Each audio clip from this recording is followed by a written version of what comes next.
છે કોઈ મારા જો જે લાઈફ જેકેટ બી ઊંધું પહેરતું હોય તો આવી જ બીજી ફની મોમેન્ટ્સ માટે જુઓ આગળનો વિડીયો. તો અત્યારે હવે સવારનો બ્રેકફાસ્ટ કરવા માટે અમારી એક ટોળકી જઈ રહી છે, બીજી ટોળકી પછી આવશે. અમે લોકો સવારે 8 વાગે પહેલાં પહોંચી ગયા હતા. અમને એમ કે 8 થી 9નો બ્રેકફાસ્ટ છે, પણ પછી ખબર પડી 9 વાગ્યાનો છે. 11 વાગ્યા છે સવારનો. તો પહોંચી ગયા છે અમે લોકો બ્રેકફાસ્ટ કરવા માટે. અને એકચ્યુઅલી આની પહેલાં એક આગલા દિવસનો વિડીયો મૂકી દીધો છે ને, એમાં બધા લોકોના બહુ જ મેસેજીસ આવ્યા છે કે એમને બહુ મજા આવી. અને ખાસ કરીને એવા મેસેજ બી ઘણા આવ્યા છે કે એકચ્યુઅલી રિસોર્ટ કયો છે, શું નામ છે. તો મેં ખાસ કરીને રિસોર્ટનું નામ એટલે નથી દીધું કારણ કે એ લોકો જે રીતે પેમેન્ટ લે છે એ રીતે એમની સર્વિસીસ નહોતી. તો હું શ્યોર નથી કે તમને લોકોને સજેસ્ટ કરી શકું કે તમારે ત્યાં જવું જોઈએ કે ન જવું જોઈએ. ત્યાંનો જે સ્ટાફ હતો, વેટર હતા, એ લોકો બધા બહુ જ સારા હતા, બહુ મસ્ત રીતે જવાબ આપતા હતા, તરત જ રિસ્પોન્ડ કરતા હતા. કોઈ બી વસ્તુ જોઈએ એ લોકો તરત હાજર કરી દેતા હતા. Overall good, but value for money નહીં એવું કહી શકાય. તો બ્રેકફાસ્ટ પછી અમે થોડા ઘણા ફોટા પડાયા, રીલ બિલ બનાવી જોયા. કૃપાલભાઈ ને જોલી ભાભીને બધા ચેક કરી રહ્યા છે કે રીલ કેવી બની છે. તો ટેસ્ટિંગ ચાલી રહ્યું છે રીલનું. અને બસ આ રીલ બનાવવું એ અમારું એનું છેલ્લું ટાસ્ક હતું. અને એ પછી અમે લોકો ત્યાંથી નીકળ્યા તિરુપતિ ઋષિવન જવા. અને આ નિશિતભાઈને રીલ બનાવવામાં કોઈ ઇન્ટરેસ્ટ નથી, તો સાહેબ મોબાઈલ મચેડે છે. અને અહીંથી હવે અમે લોકો નીકળી ગયા છીએ તિરુપતિ ઋષિવન જવા માટે. તો તિરુપતિ ઋષિવનથી નજીક જ હતો આ રિસોર્ટ, 40 મિનિટનું ડિસ્ટન્સ હતું. અમે અહીંયા પહોંચી ગયા છીએ તિરુપતિ ઋષિવન. અને નિશિતભાઈને ઉતાવળ છે અંદર જવાની. ભાવિકભાઈ પહોંચી ગયા છે અહીંયા ટિકિટ લેવા માટે. અહીંયા ઓનલાઈન ટિકિટ્સ અવેલેબલ હતી, પણ અંદર જઈને રાઇડ્સમાં અલગ ટિકિટ્સ લેવાની હોય છે. તો એ રાઇડ્સમાં કેટલીક જગ્યાએ કેશ આપવું પડે એવું હતું. તો તમે જાઓ તો ખાસ કરીને કેશ સાથે રાખજો.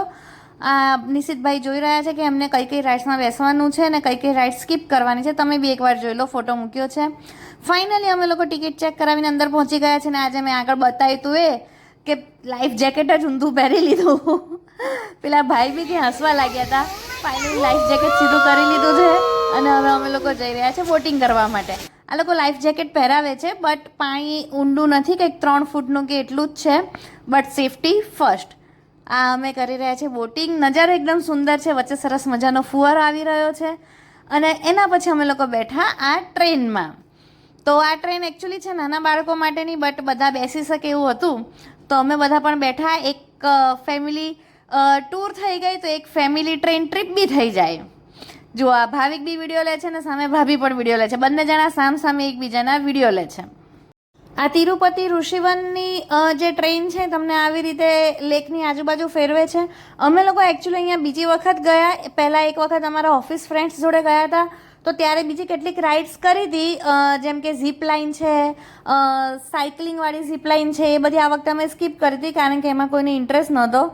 અમારે બધાને બેસવું હતું ડેશિંગ કારમાં, તો અમે બધા ત્યાં ગયા. અને ઘણા લોકો ડાન્સિંગ કાર બી કહેતા હોય છે. અને આ જે જગ્યાએ છે ને ડેશિંગ કાર કે ડાન્સિંગ કાર, એની એક્ઝેક્ટ સામે જ થોડુંક કોલ્ડ ડ્રિંક્સ અને નાસ્તા જેવું ને એવું કંઈક મળે છે. તો તમારે લોકોને પણ ત્યાં રિફ્રેશમેન્ટ લેવા હોય તો તમે લઈ શકો છો.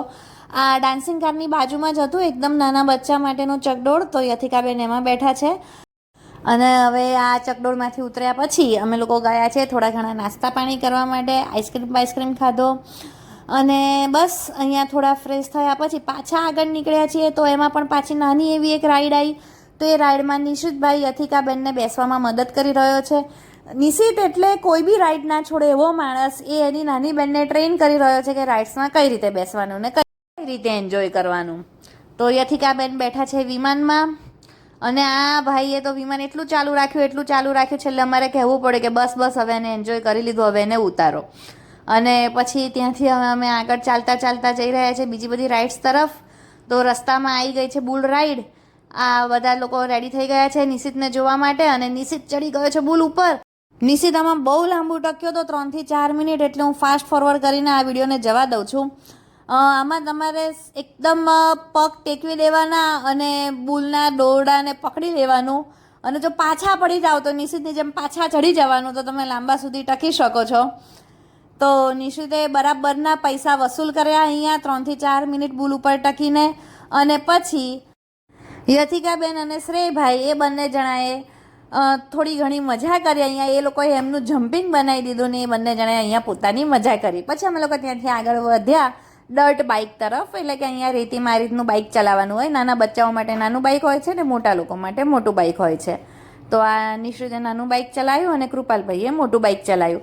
અને અમે જે બધા લોકોએ બાઇક ઉપર નહોતા બેઠા એ લોકો ખાલી બાઇક ઉપર બેસીને ફોટા પડાયા અને એન્જોય કર્યું. તો જો આવો ટ્રેક્ટર જેવો અવાજ કરતો હોય એ બાઇક, અને ધીરે ધીરે ચાલતું હોય. પછી ત્યાં આ રીતના ટાયરના હિંચકા બી હતા નાના બચ્ચાઓ માટે. તો યથિકા એમાં બેઠી, નિશિત પણ એમાં બેઠો પછી. અને એની બાજુમાં જ હતું મશરૂમ ગાર્ડન. તો યથિકાને બહુ જ સુંદર લાગ્યું. તો યથિકા કે ચલો આપણે મશરૂમ ગાર્ડનમાં જઈએ, અને પછી યથિકાએ ત્યાં ફોટા પડાયા. એની સામે જ બીજું નાનકડું ગાર્ડન જેવું હતું જ્યાં હિંચકા લપસને એવું બધું હતું, અને એક આવી રીતે તગારાને હિંચકા હતા. તો શ્રેયભાઈ બેઠા એમાં. અને ત્યાંથી થોડા આગળ જઈએ તો ટોય ટ્રેન, અને પછી આવી નાના બચ્ચાઓ માટેની બોટિંગ. તો યથિકા એ બધું કર્યું. અને પછી અમે પહોંચી ગયા છે અહીંયા જ્યાં નિશિત કૃપાલભાઈને લઈ ગયો છે. ચલો તમને હિંચકા ખવડાવું.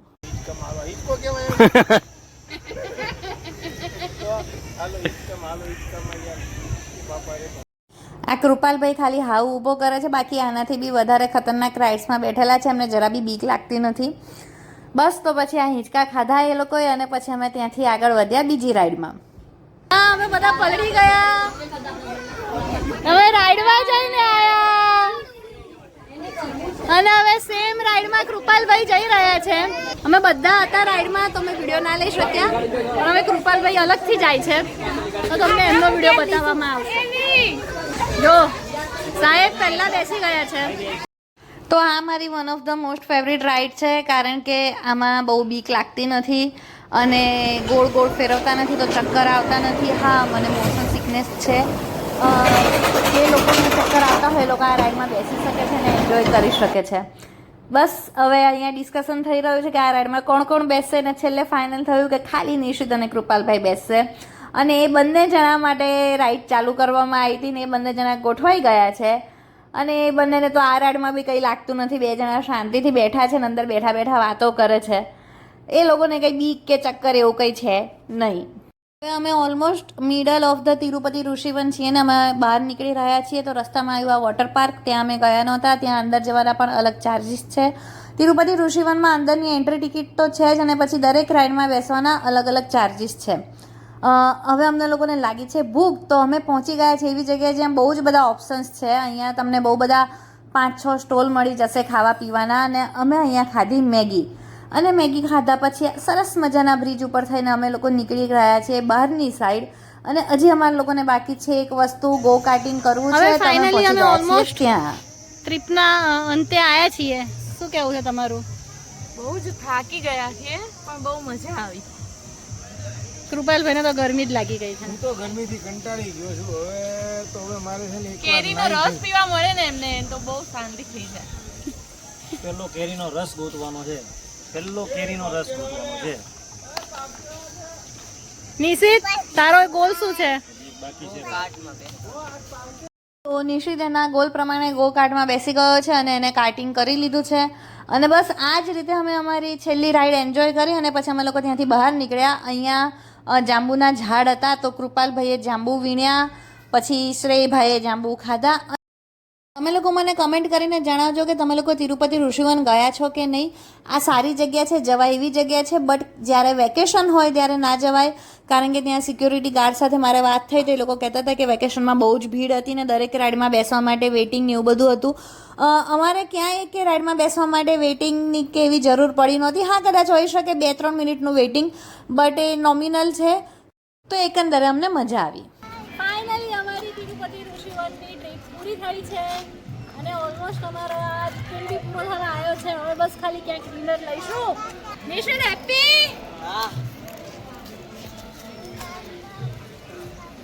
યથિકા એના કાકાને શોધે છે. બસ તો મળીએ ક્યાંક રેસ્ટોરન્ટમાં. તો આવી ગયા આ યથિકાના કાકા પાછા. મમ્મી બહુ જાવ બધું, કારણ કે આવું ખાવાથી મારા દાંત ભયંકર ખટાઈ જાય છે. આ બધા એન્જોય કરી રહ્યા છે, અને મારાથી તો એક અડધી બી માંડ ખવાય.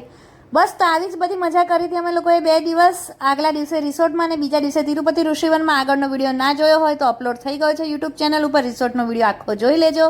અને પહોંચી ગયા છે અમે લોકો હવે ડિનર કરવા માટે સરસ મજાના ધાબા ઉપર. એને પણ છોકરાઓની એનર્જી એટલી ને એટલી છે. આટલી બધી રાઇડ્સમાં બેઠા પછી એ લોકો ઘરે જઈને સાયકલની સવારી કરી રહ્યા છે. પછી અમે લોકો ગયા બહાર ગોળો ખાવા માટે. બસ આવા જ વિડીયો જોવા માટે મારી ચેનલને લાઇક કરજો, શેર કરજો, સબસ્ક્રાઇબ કરજો. ને આ નિશ્ચિત ભયંકર કલરનો ગોળો ખાઈ રહ્યો છે જે મારાથી જોવાતું નથી, સહન નથી થતું, એટલે આપણે વિડીયોને સમાપ્ત કરીએ. મળીએ ફરી.